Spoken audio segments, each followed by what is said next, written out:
안녕하세요. 중학교 1학년 문법 인증제 네 번째 시간 조동사입니다. 조동사라는 건 도울 조자를 써서 동사를 도와주는 동사 정도로 생각을 하면 될 것 같아요. 예를 들어서 가장 쉬운 can 생각해보면 할 수 있다잖아요. 그러니까 밥을 먹을 수 있다, 숙제를 할 수 있다, 영어를 말할 수 있다, 이렇게 동사의 뜻을 더해주는 아이들을 가리키는 말입니다. 그래서 조동사도 이제 동사라고 생각을 하면 되고 동사랑 이제 세트라고 생각을 하면 되고, 다만 뒤에 항상 동사 원형이 나와야 되는 거를 잊지 않고 실수할 수 있는 부분이니까 그러지 않도록 주의를 해야 하는데, 밑에 예문 하나 볼게요. He can speak 5 languages. 그는 5개의 언어를 말할 수가 있습니다. 라는 문장이 있어요. 조동사가 들어가 있는 문장에 부정문을 만들 때는 조동사 뒤에 not만 붙여주면 돼요. 동사 원형은 그대로 써주면 됩니다. 그래서 위에 문장을 부정문으로 한번 써볼게요. He, 조동사 뒤에 not만 붙여주는 거죠. He cannot speak 5 languages. 이렇게.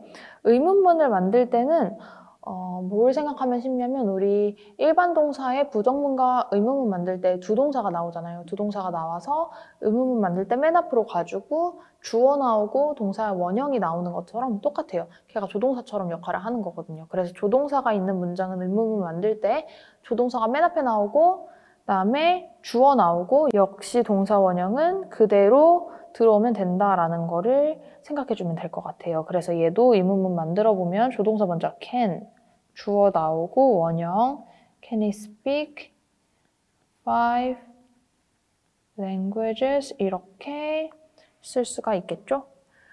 그래서 지금부터는 조동사 하나하나 살펴보면서 걔네들이 가진 뜻이 뭐가 있는지, 그리고 그 뜻에 해당되는 예문에는 뭐가 있는지 같이 보도록 하겠습니다. 첫 번째 can. 우리가 가장 익숙하죠. 뭐뭐를 할 수 있다. 능력. 내가 이거를 할 수 있다. 첫 번째 문장 볼게요. I can play the violin. 나는 바이올린을 켤 수 있다. 내 능력을 말하는 거죠. 다음에 두 번째 뜻은 무엇을 해도 된다. 허락인데요. 이렇게 쓰일 때는 may라는 조동사로도 바꿔 쓸 수가 있습니다. 두 번째 문장 볼게요.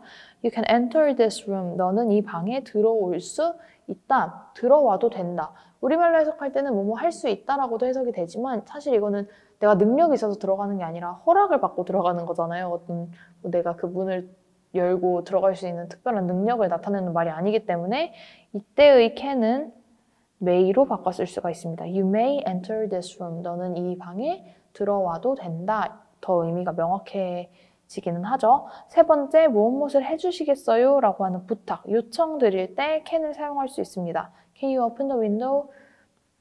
창문 열어주시겠어요? 할 때 쓸 수 있는 조동사입니다. 넘어가서 이제 could를 볼 건데, could 같은 경우에는 흔히들 can의 과거형이라고 많이 얘기를 하죠. 그럴 때는 뭐뭐 할 수 있었다라는 능력에 대한 과거형은 could가 맞아요. 그래서 첫 번째 문장 볼게요. She could read the English alphabet when she was 6 years old 라고 하면은 그녀는 읽을 수 있었습니다. can의 과거형에 해당됩니다. 뭐를? English alphabet, 영어 그 알파벳을 언제 뭐뭐 할 때, 그녀가 6살이었을 때. 두 번째 뜻은 뭐뭘 해주시겠어요? 요청. 아까 can에도 이런 똑같은 뜻이 있었죠? 그러니까 똑같아요. Could you speak more slowly? 더 천천히 말해주시겠어요? 하는 요청이에요. can보다는 조금 더 공손한 정중한 표현이라고 우리가 생각을 할 수가 있을 것 같아요. 그 다음에 may. 아까 may, 뭐뭘 해도 된다, 허락이었는데 이럴 때 뭐랑 같이 쓰인다 했죠? 뭐랑 바꿔 쓸 수 있다고 했었죠? can입니다. You may take photos here. 여기서 너 사진 찍어도 괜찮아. 사진 찍어도 돼. 그럼 얘 허락이니까 may 대신에 can 쓸 수 있습니다. 그 다음에 뭐뭐일지도 모른다 하는 약한 추측에도 may라는 단어를 씁니다. 예문 볼게요. Alex may visit us next weekend. 알렉스는 visit, 방문할지도 몰라, 우리를 다음 주 주말에. 이렇게 긴가민가 할 때, 완전 확실하진 않은데 그럴 수도 있을 때, 이렇게 약한 추측일 때는 조동사 may를 사용합니다. 그리고 must, 해야만 한다, 의무를 나타내는 must죠. 이럴 때 바꿔 쓸 수 있는 거 have to 바꿔 쓸 수 있고. 첫 번째 문장 볼게요. You must be quiet in the theater. 너는 must be quiet, 조용히 해야만 해, 영화관에서. 아까 그건 의무를 나타내는 거죠. 조용히 해야만 한다는. 그러면 밑에 문장도 볼게요. He must be nervous. 그는 긴장해야만 해. 이렇게 말이 안 되는 그런 문장이 있을 때는 뭐뭐 해야 한다는 뜻으로 쓰인 게 아니라 뭐뭐임에 틀림없다. 강한 추측으로 쓰일 때 He must be nervous. must가 또 쓰이기도 합니다. 아까 약한 추측은 may였죠? must는 확실한 거. 그다음에 부정에 대해서 생각해 볼게요. must not. 조동사 뒤에 이렇게 not 붙였을 때 얘는 어떤 뜻이 될까요? 얘는 뭐뭐 해서는 안 된다 하는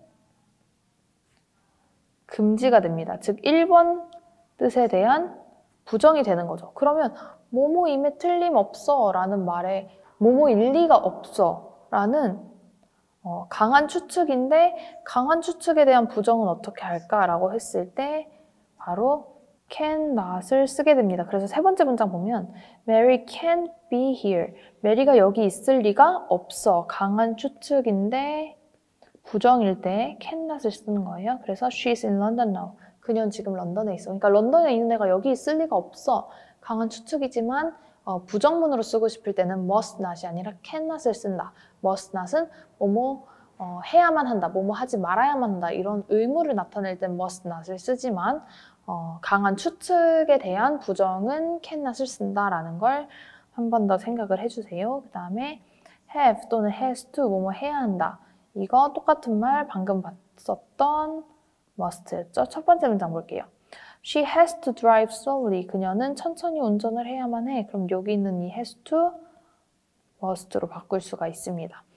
그런데 얘에 대한 부정문을 생각해보면 여기 don't have to라고 나와 있죠? 그럼 don't have to는 뭐뭐 하지 말아야만 한다? 이렇게 의무에 대한 부정인가? 라고 생각할 수 있는데 얘는 이렇게 쓰일 때 뜻이 뭐뭐 할 필요가 없다라고 됩니다. 우리가 생각하는 뭐뭐 하지 말아야만 한다라는 의무가 아니라 뭐뭐 할 필요가 없다라고 되고 똑같은 말로는 don't need to가 되겠죠? 그래서 해석이 나는 일찍 일어나지 말아야만 한다. 이렇게 의무가 아니라 나는 일찍 일어날 필요가 없어 라는 문장이 된다는 것도 기억을 해주면 될 것 같아요. 그러니까 뭐뭐 해야 한다에 대한 부정을 쓰고 싶으면 방금 살펴봤던 must not 이라고 할 수가 있는 거죠. 넘어가서 마지막으로 should 살펴보도록 하겠습니다. 얘도 뭐뭐 해야 한다 의무기는 한데 권고에 가까운 의무라고 생각하면 될 것 같아요. 막 법적으로 제재를 해야 하는 그런 것보다는 공중도덕? 그냥 그렇게 해야 한다는 암묵적인 동의가 있을 때 사용되는 조동사가 should입니다. 첫 번째 문장 볼게요. You should turn off your cell phone here. 너의 핸드폰을 꺼야만 해. 여기에서 라는 문장이 되는 거죠. 그러니까 꺼야만 한다. 의무가 되는 거고 밑에 문장 You look tired. 너 너무 피곤해 보여. You look tired. You should take some rest. 너는 좀 쉬어야만 해. 라는 의무가 아니라 물론 우리말로 해석할 땐 그럴 수 있지만 두 번째 뜻, 뭐뭐 하는 것이 좋다. 충고의 의미를 담은 뭐뭐 하는 것이 좋다가 됩니다. 너는 쉬는 게 좋겠어. 쉬는 게 나을 것 같아. 라는 충고의 문장이 되는 거죠. 이 앞에 문장 보면 look이 이 형식에서 사용되는 감각동사인 거 알 수 있고 감각동사일 때 뒤에는 부사가 아니라 형용사다. 했었으니까 기억하죠? 그래서 이제 오늘 영상을 마무리해 보려고 하는데 오늘은 조동사가 뭔지 조자가 도울 조자고 동사의 의미를 더해주는 애고 조동사 뒤에는 항상 동사 원형이 와야 된다는 것부터 시작을 해서 부정문과 의문문 어떻게 만드는지 그리고 여러 가지 조동사의 뜻과 예문을 같이 살펴봤습니다. 특히 어떤 조동사를 어떤 조동사로 바꿔 쓸 수 있는지 그리고 부정의 형태로 나타낼 때 뜻이 달라지는 조동사들이 있었죠. 예를 들어서 don't have to, 그 다음에 cannot, 강한 추측에 대한 부정으로 쓰인다고 했고 그런 거를 유의해서 한번 스스로 정리를 해보는 시간을 가졌으면 좋겠습니다. 그럼 오늘 여기까지 하도록 할게요. 다음에 만나요. 안녕.